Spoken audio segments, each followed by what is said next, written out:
ஒருவர் என்னிடத்திலே ஜாதகம் பார்க்க வந்தார்.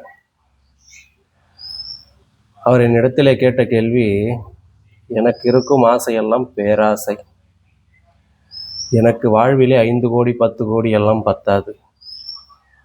500 கோடி 1000 கோடி 1500 கோடி இவ்வாறு நான் சம்பாதித்து எவ்வளவு சொத்துக்களை சேர்ப்பேனா? இத்தனை 1000 கோடியை நான் வாழ்விலே அனுபவிக்க முடியுமா?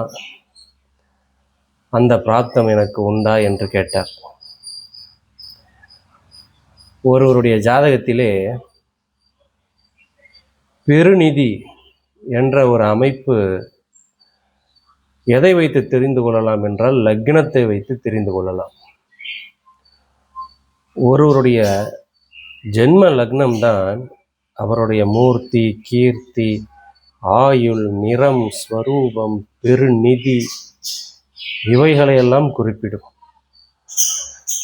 2ஆம் வீடு தனஸ்தானம் என்று சொல்லப்பட்டிருந்தாலும், 8ஆம் வீடு மறைமுகமான வழிகளில் தனத்தை தரும் என்று சொல்லப்பட்டிருந்தாலும், 11ஆம் வீடு லாபத்தை பற்றி கூறினாலும்,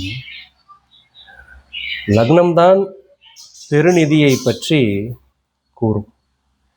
ஒருவன் மிகப்பெரிய செல்வந்தனாக இருப்பானா, அதாவது 1000 கோடி 2000 கோடி இது போல எல்லையில்லா செல்வத்துக்கு அதிபதியாக ஒருவன் இருப்பானா என்பதை அந்த ஜாதகரின் லக்னமே உணர்த்தும். ஆகவே லக்னம் நன்னிலை பெற்றிருந்தால் அந்த ஜாதகன் கண்டிப்பாக பல 1000 கோடிகளுக்கு அதிபதியாவான். நன்றி, வணக்கம்.